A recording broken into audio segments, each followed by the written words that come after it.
السلام عليكم ورحمة الله وبركاته حبايبي وحشتوني. النهاردة بقى يوم جديد بإذن الله. النهاردة هنعمل أكلة عيالي بيموتوا فيها. هما من بدري عمالين يقولوا لي يا ماما عايزين ناكلها عايزين ناكلها، فبصراحة أنا بكسل إن أنا أعملها. بس النهاردة بقى قررت إن أنا أعملها لهم. أول حاجة زي ما انتوا شايفين كده حطيت حلة على النار فيها شوية من المية، والحلة التانية شوية من الزيت، وبعد كده حطيت شوية من التوم. هبدأ أسيبهم لما يتحمروا. لغاية دلوقتي انا ما قلتش انا هعمل ايه، انتوا هتعرفوا دلوقتي. زي ما انتوا شايفين كده هسيبها بس لما تتحمر، وبعد كده هبدأ اجيب بقى كيس صلصة وهبدأ افضيه كده. خلاص يبقى احنا عملنا اول حاجة الصلصة. هبدأ اولع بقى العين دي وهبدأ احط الحلة كده. عرفتوا ان احنا هنعمل كشري. جبت حوالي نص كيلو من العدس اللي هو ابو جبة، غسلته وحطيته على النار. وجبت بردك ربع كيلو حمص، وبرضك غسلته وحطيته على النار. قطعت كده معاه بصل، وحطيت كمون وملح، وهسيبه لغايه ما يستوي. تمام كده. لغايه كده خلاص انا علقت ايه على يعتبر نص الاكل. وطبعا لما يخلص هبدأ ايه اكمل. هنا كنت جايبه بقى بطاطا من السوق. انتوا عارفين البطاطا دلوقتي رخيصه، فطبعا بنجيبها شويه نعملها بقى ايه مشويه وشويه مسلوقه. بس النهارده انا هعملها بطريقه تانية، هتشوفوا معايا. طبعا بتبقى كلها طينه زي ما انتوا شايفين كده. طبعا كنت نقعاها وهبدا اغسلها زي ما انتوا شايفين، وهدلق طبعا الميه دي.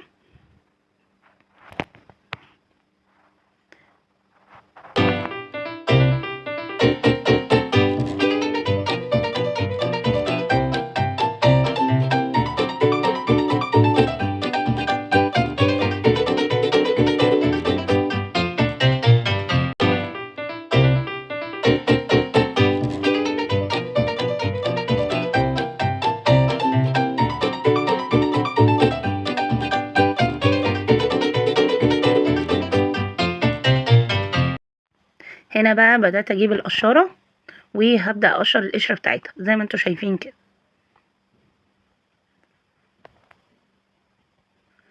الطريقه اللي انا هعملها النهارده حلوه جدا، عايزه اقول لكم حلوه حلوه حلوه، وطعمها تحفه. وعايزه اقول لكم بترمي كميه حلوه، يعني بتعملي منها اطباق كتير.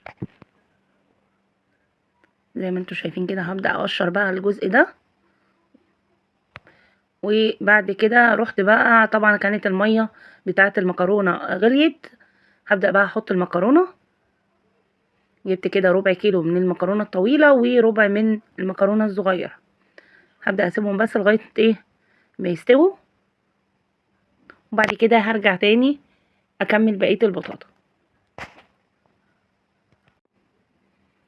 طبعا انا بقشرها بالقشره دي. عايزه اقول لكم القشره دي كنت جايباها مع مبشره حامية جدا بصراحة وحلوة، يعني احسن كمان ما بقطعها في السكينة. هنا كنت طبعا قشرتها كلها من القشرة بتاعتها، وهبدأ اقطعها كده على شكل حلقات زي ما انتوا شايفين. هي الطريقة سهلة وما بتاخدش والله وقت. هي بس مجرد بس ايه خطوات بسيطة كده هتعملي احسن بطاطا في الدنيا. جربوا الطريقة يا جماعة وهتعجبكم. هبدأ اقطعها زي ما انتوا شايفين.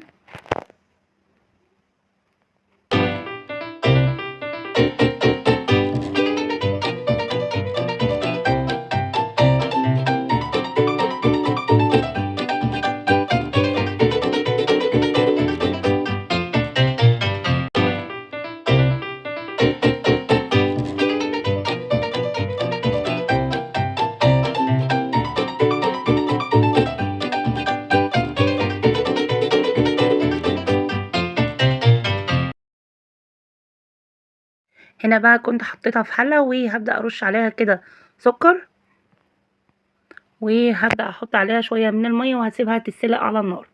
هنا بقى كنت رحت جبت حلة تانية وحطيت شوية من الزيت، وهبدأ انزل بالشعرية.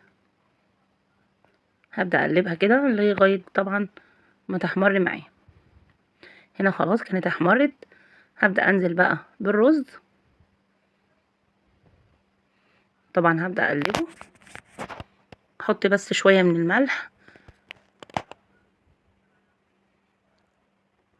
ومكعب مرق زي ما انتوا شايفين كده. تقدري تحطي كمان لو حابة التوابل، تحطي برضك معاها توابل بتدي طعم حلو. حطيت طبعا معلقة كده من التوم. هنا بقى بحط شوية كده من التوابل، بتدي للرز نكهة حلوة.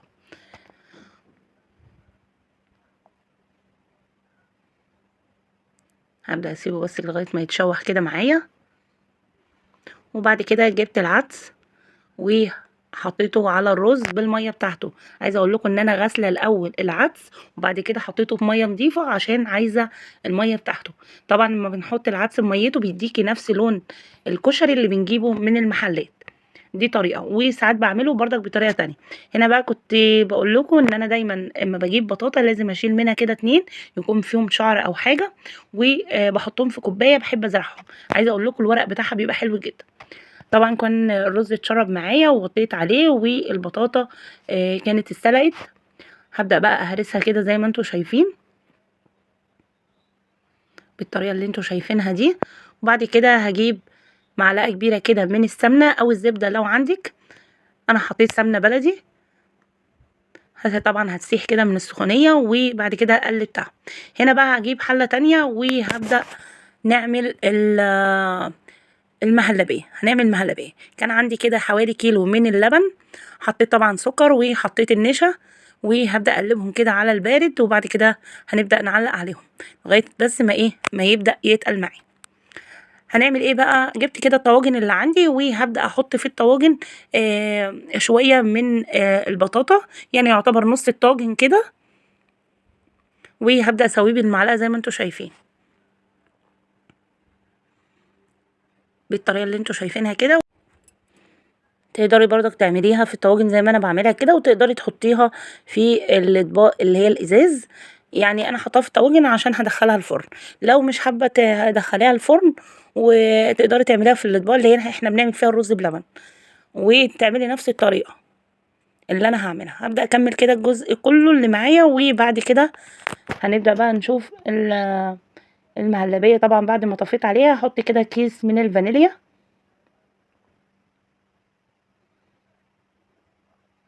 زي ما انتوا شايفين، وهبدأ كده اقلبها. وبعد كده هنبدأ بقى نحط على الطواجن اللي معانا.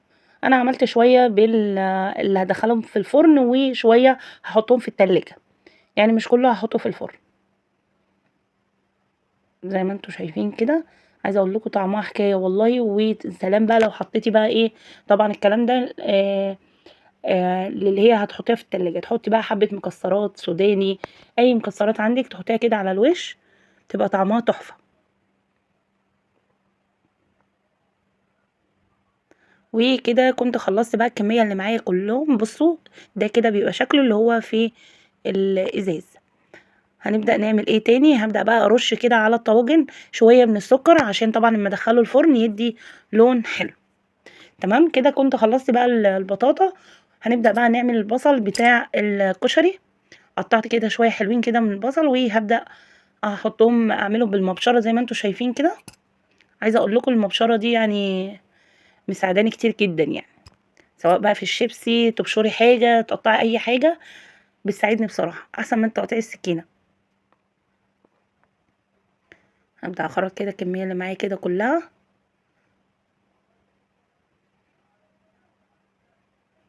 زي ما انتوا شايفين. هنا بقى كان البطاطا طلعت طبعا من الفرن، شايفين اللون؟ بصوا الجمال. وهنا طبعا كنت حمرت بقى البصل وخلصت الرز. هنبدأ بقى نغرفه زي ما انتوا شايفين كده.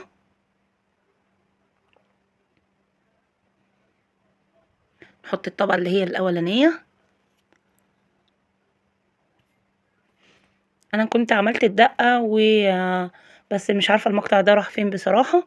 يعني كنت جهزت الدقة بس ما طلعتش في التصوير للأسف. هنا بقى هنبدأ نحط طبقة من المكرونة. ولو حابة برضك ممكن تعملي تقطعي عيش وتحمريه في شوية زيت برضك تحطيه مع الكشري وبيبقى طعمه حكاية. نبدأ بقى كده نحط برضو الصلصة وعليها البصل.